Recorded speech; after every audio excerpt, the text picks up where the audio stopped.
नमस्ते बच्चों, आज हम देखने जा रहे हैं बाल वसंत भाग 1 कक्षा 6वीं का चौथा पाठ अक्षरों का महत्व।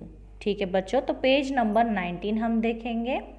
पेज नंबर 19 पे हमें यहाँ पर एक चित्र दिखाई दे रहा है। इस चित्र को हमें ध्यान से देखना है कि चित्र में हमें क्या दिखाई दे रहा है। ठीक है बच्चों, तो ध्यान से इस चित्र को देखिए। उसके बाद हमें नीचे कुछ क्वेश्चन दिए गए हैं, जो क्वेश्चंस हम लोग थोड़ा जूम करके पढ़ेंगे। पहला प्रश्न हमें दिया गया है, चित्र में क्या क्या दिखाई दे रहा है।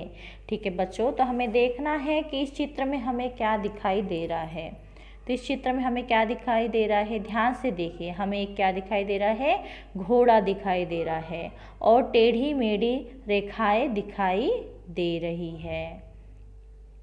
ठीक है बच्चों, उसके बाद हम लोग देखेंगे प्रश्न दूसरा। प्रश्न दूसरा हमें दिया गया है, अनुमान लगाओ कि यह चित्र कब बनाया गया होगा। कब बनाया गया होगा यह चित्र? शायद हजारों साल पहले, है ना बच्चों। हम सोच सकते हैं कि शायद यह चित्र हजारों साल पहले बनाया गया होगा। तीसरा प्रश्न हम देखेंगे, ऐसी धरोहरों को संभाल कर रखने के पीछे क्या उद्देश्य हो सकता है। ठीक है, तो हम लोग इसका आंसर लिख सकते हैं, हमारी संस्कृति को बनाए रखना यह इसका उद्देश्य हो सकता है। ठीक है बच्चों, उसके बाद हम लोग पेज नंबर 19 पर देखेंगे क्या दिया गया है। अक्षरों की कहानी, यह पुस्तक अक्षरों से बनी है। ठीक है बच्चों, यह पुस्तक किससे बनी है? अक्षरों से बनी है। सारी पुस्तकें अक्षरों से बनी हैं। यह पुस्तक जिस तरीके से अक्षरों से मीन्स लेटर से बनी हुई है, उसी तरीके से सारी पुस्तकें यानी सारी जो बुक्स है वो भी कैसे बनी है? लेटर से ही बनी हुई है। तरह तरह की पुस्तकें, तरह तरह के अक्षर। ठीक है बच्चों, यहाँ पर कहा गया है तरह तरह की किताबें मीन्स डिफरेंट बुक्स और डिफरेंट लेटर्स। ठीक है, दुनिया में अब तक करोड़ों पुस्तकें छप चुकी है, यानी बहुत सी किताबें हैं जो अभी तक इस वर्ल्ड में छप चुकी है ना, प्रिंटेड हो चुकी है। हजारों पुस्तकें रोज छपती है। डेली कितनी पुस्तकें छपती है? हजारों मीन्स 1000 किताबें डेली की छपती है। तरह तरह के अक्षरों में हजारों की तादाद में रोज ही समाचार पत्र छपते हैं। ठीक है बच्चों, हजारों की तादाद में क्या होता है? मीन्स संख्या में, तादाद मतलब यहाँ पर होता है संख्या। ठीक है, तो हजारों की संख्या में रोज ही समाचार पत्र छपते हैं मीन्स न्यूज़पेपर। इन सब के मूल में है अक्षर। इन सब के छपने के पीछे क्या है? मेन क्या है इसका? मूल क्या है? अक्षर। हम कल्पना भी नहीं कर सकते कि यह आदमी अक्षरों को न जानता।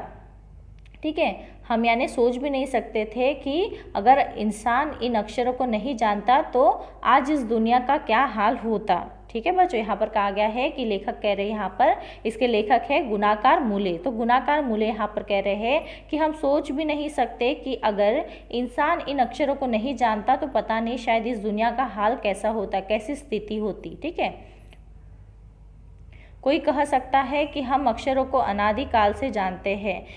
कुछ लोग कह सकते हैं कि हम इन अक्षरों को प्राचीन काल से जानते हैं। अक्षरों का ज्ञान हमें किसी ईश्वर से मिला है। हमें लगता है कि हमें इन अक्षरों का ज्ञान किससे मिला है? ईश्वर से मिला है, यानी ईश्वर ने हमें ये ज्ञान दिया है। पुराने ज़माने के लोग सचमुच ही सोचते थे कि अक्षरों की खोज ईश्वर ने की है। जो पहले के ज़माने के लोग थे वो सब सोचते हैं अभी भी कि अक्षरों की खोज यानी अक्षरों को, लेटर्स को किसने ढूंढा है? भगवान ने यानी ढूंढा है। पर आज हम जानते हैं कि अक्षरों की खोज किसी ईश्वर ने नहीं बल्कि स्वयं आदमी ने ही की है। मगर आज की स्थिति में हम जानते हैं कि अक्षरों की खोज ईश्वर ने नहीं की है बल्कि एक इंसान ने ही की है, आदमी ने ही की है। अब तो हम यह भी जानते हैं कि किन अक्षरों की खोज किस देश में किस समय हुई है। अब तो हम सब ये भी जानते हैं कि किन अक्षरों की खोज कौन से देश ने की है और किस समय पर की है। हमारी यह धरती लगभग 5 अरब साल पुरानी है। हमारी जो पृथ्वी है वो कम से कम 5 अरब साल पुरानी है। 2-3 अरब साल तक इस धरती पर किसी प्रकार के जीव जंतु नहीं थे। ठीक है बच्चों, यहाँ पर कहा गया है 2-3 अरब साल पहले क्या था? इस प्रकार यानी इस धरती पर कोई भी प्रकार के जीव जंतु नहीं थे, कोई भी कीड़े मकोड़े कुछ भी नहीं था। फिर करोड़ों साल तक केवल जानवरों और वनस्पतियों का ही इस धरती पर राज्य रहा। ठीक है, यहाँ पर सिर्फ किसका राज्य रहा? जानवरों का और वनस्पतियों का ही राज्य रहा। आदमी ने इस धरती पर कोई 5 लाख साल पहले जन्म लिया। इंसान ने इस धरती पर कब जन्म लिया? लगभग 5 साल पहले। धीरे धीरे उसका विकास हुआ, धीरे धीरे इस इंसान का क्या हुआ? विकास हुआ, इस व्यक्ति का विकास हुआ। हाँ, कोई 10,000 साल पहले आदमी ने गांव को बसाना शुरू किया। 10,000 साल पहले आदमी ने क्या किया? गांव बसाना शुरू किया। ठीक है, वह खेती करने लगा। वह क्या करने लगा? वो फार्मिंग करने लगा, खेती करने लगा। वह पत्थरों के औजार का इस्तेमाल करता था। वह पत्थरों से बनाए हुए हथियार यानी हथियारों का यूज़ करता था, इस्तेमाल करता था। फिर उसने तांबे और कांसे के भी औजार बनाए। तांबा और कांसा एक प्रकार के धातु है। जब पत्थरों से उसने इस्तेमाल करके औजार बनाए तो उसके बाद उसने तांबे और कांसे के भी औजार बनाए, मीन्स हथियार बनाए। ठीक है बच्चों, यहाँ तक आपको समझ में आ गया। उसके बाद हम लोग पेज नंबर 21 पर देखेंगे। प्रागैतिहासिक मानव ने सबसे पहले चित्रों के जरिए अपने भाव व्यक्त किए। ठीक है बच्चों, प्रागैतिहासिक मतलब होता है पहले के, प्राचीन। ठीक है, मीन्स पुराना, बहुत पुराना। ठीक है, तो पहले के जो प्राचीन यानी पहले के जो लोग थे पुराने इसके, उन्होंने सबसे पहले क्या किए? चित्रों के जरिए अपने भाव व्यक्त किए। चित्र यानी वो लोग उतारते थे, चित्र कोरीव करते थे, उसके ज़रिए वो अपने जो इमोशंस है वो बताते थे, व्यक्त करते थे। जैसे पशुओं, पक्षियों, आदमियों आदि के चित्र, जैसे वो चित्र बनाते थे पहले पशुओं के, पक्षियों के, आदमियों के आदि। ठीक है, तो इससे वो क्या करते थे? चित्र निकाल कर अपने भाव स्पष्ट करते थे या तो व्यक्त करते थे। इन चित्र संकेतों के बाद वे भाव संकेत अस्तित्व में आए। जब इन्होंने इन चित्रों के द्वारा संकेत करने को यानी दर्शाने की कोशिश की, उसके बाद यह भाव अस्तित्व में आए, मीन्स रियलिटी में आए। जैसे एक छोटे वृत्त के चौं और किरणों की द्योतक रेखाएं खींचने पर वह सूर्य का चित्र बन जाता है। मीन्स एक छोटे वृत्त, मीन्स एक छोटा सर्कल, चहु और मीन्स चारों तरफ से किरणों की द्योतक रेखाएं, मीन्स किरणों की रेखाएं खींचने से वह क्या हो जाता है?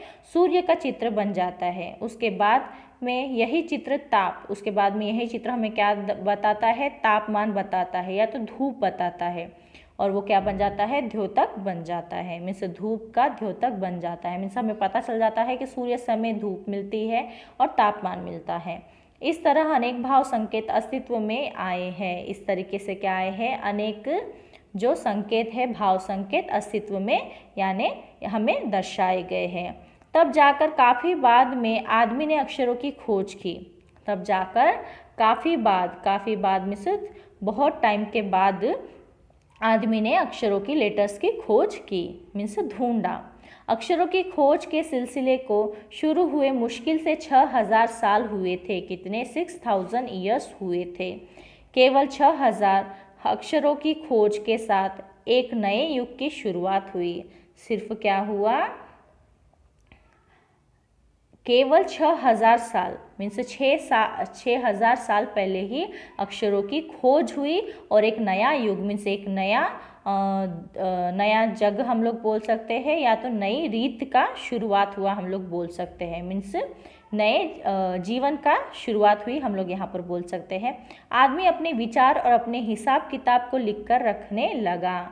इंसान क्या करने लगा? अपने जो भाव है उसे लिखने लगा और जो हिसाब किताब है वो भी वह लिखने लगा। तब से मानव को सभ्य कहा जाने लगा। तब से क्या हुआ? मानव को क्या कहने लगे? सभ्य, मीन्स अच्छा इंसान कहा जाने लगा। आदमी ने जब से लिखना शुरू किया तब से इतिहास आरंभ हुआ। जब से इंसान ने यानी लिखने की प्रथा शुरू की है तब से इतिहास आरंभ हुआ, मीन्स तब से इतिहास की शुरुआत हुई। किसी भी कौम या देश का इतिहास तब से शुरू होता है जब से आदमी के लिखे हुए लेख मिलने लग जाते हैं। कोई भी कौम मीन्स जाति, ठीक है, इतिहास कब शुरू होता है? जब से आदमी के लिखे मीन्स मनुष्य के लिखे हुए लेख मिलने लगते हैं, तब से ही उसका इतिहास शुरू होता है। इस प्रकार इतिहास को शुरू हुए मुश्किल से 6,000 साल हुए। इस प्रकार हमारा इतिहास कब से शुरू हुआ है? 6,000 साल पहले से शुरू हुआ है। उसके पहले के काल को प्रागैतिहासिक काल यानी इतिहास के पहले का काल कहते हैं। ठीक है बच्चों, पहले का, इतिहास के पहले का काल कहते हैं। ठीक है। अतः हम देखते हैं कि यदि आदमी अक्षरों की खोज नहीं करता तो आज हम इतिहास को न जान पाते। ठीक है बच्चों, इस पर से हमें पता चलता है कि अगर आदमी अक्षरों की खोज नहीं करता तो शायद हम ये सब नहीं जान पाते, हमारे इतिहास को नहीं जान पाते कि पहले क्या हुआ था। हम यह न जान पाते कि पिछले कुछ हजार सालों में आदमी किस प्रकार रहता था, क्या क्या सोचता था, कौन कौन राजा हुए इत्यादि, है ना बच्चों। अगर यह अक्षरों का अगर खोज नहीं लगता, इंसान अक्षरों का खोज नहीं लगाता तो हमें अपने इतिहास के बारे में कुछ भी नहीं पता चलता कि पहले के आदमी लोग कैसे रहते थे, है ना, पहले की पीढ़ी कैसी रहती थी, वो क्या खाती थी, कैसे सोती थी, क्या सोचती थी, कौन कौन राजा होकर गए, हमें कोई भी इतिहास नहीं पता चलता था। हमारे देश के बारे में, जीवन के बारे में, किसी के बारे में हमें कुछ भी नहीं पता चलता था अगर अक्षर इस दुनिया में नहीं होते तो, किसी ने अक्षरों का खोज नहीं किया होता तो। अक्षरों की खोज मनुष्य की सबसे बड़ी खोज है। ठीक है, मनुष्य की सबसे बड़ी खोज क्या है? अक्षरों की खोज। अक्षरों की खोज करने के बाद ही मनुष्य अपने विचारों को लिखकर रखने लगा। जब से मनुष्य ने अक्षरों की खोज की है तब से ही मनुष्य जो भी सोचता था वह वो लिख कर रखता था। इस प्रकार एक पीढ़ी के ज्ञान का इस्तेमाल दूसरी पीढ़ी करने लगी। इससे क्या हुआ, जो पहले की पीढ़ी का ज्ञान है वो दूसरी पीढ़ी भी उसका यूज़ करने लगी, उसका इस्तेमाल करने लगी, उसका उपयोग करने लगी। अक्षरों की खोज करने के बाद पिछले 6,000 साल में मानव जाति का तेजी से विकास हुआ है। जब से यानी 6,000 साल यानी 6,000 साल पहले से जब उन्होंने लिख के रखा तो उसका अक्षरों का खोज की वजह से क्या हुआ, लोग यानी अलग अलग मानव जाति का विकास हुआ है, मीन्स प्रोग्रेस हुआ है उनका। यह महत्व है अक्षरों का और उनसे बनी हुई लिपियों का। ठीक है बच्चों, तो यही महत्व यहाँ पर बताया गया है कि अक्षरों का और यानी उनसे बनी हुई लिपियों का हमारे जीवन में कितना महत्व है। अगर हमें अक्षरों के बारे में नहीं पता होता तो आज हम कुछ भी नहीं कर सकते, है ना। अतः हम सबको अक्षरों की कहानी मालूम होनी चाहिए, इसलिए हमारे जीवन में हमें यानी पता होना चाहिए कि अक्षर कैसे आए हैं, किन्होंने लाए हैं, है ना। तो इस अक्षरों की कहानी हमें पता रहनी चाहिए।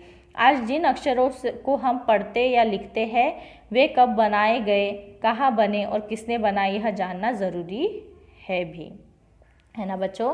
यानी हमें पता रहना चाहिए कि जिन चीज़ों को हम पढ़ते हैं किस वजह से पढ़ते हैं, उन अक्षरों के वजह से पढ़ते, तो वो अक्षरों का निर्माण कहाँ हुआ, किसने खोजा, ये सब जानकारी हमें पता रहनी बहुत ही ज़रूरी है। ठीक है बच्चों, तो यहाँ पर गुणाकार मूल्य इस लेखक ने बहुत ही अच्छे से हमें इस लेसन के बारे में बताया गया है ना। बहुत ही अच्छा लेसन है ये, हमें यहाँ पर अक्षरों के बारे में बताया गया है। मैं आशा करती हूँ आपको इस पाठ का अर्थ बहुत ही अच्छी तरीके से समझ में आ गया होगा और अक्षरों का महत्व हमारे जीवन में क्या है ये भी आपको यहाँ पर समझ में आ गया होगा। ठीक है बच्चों, धन्यवाद।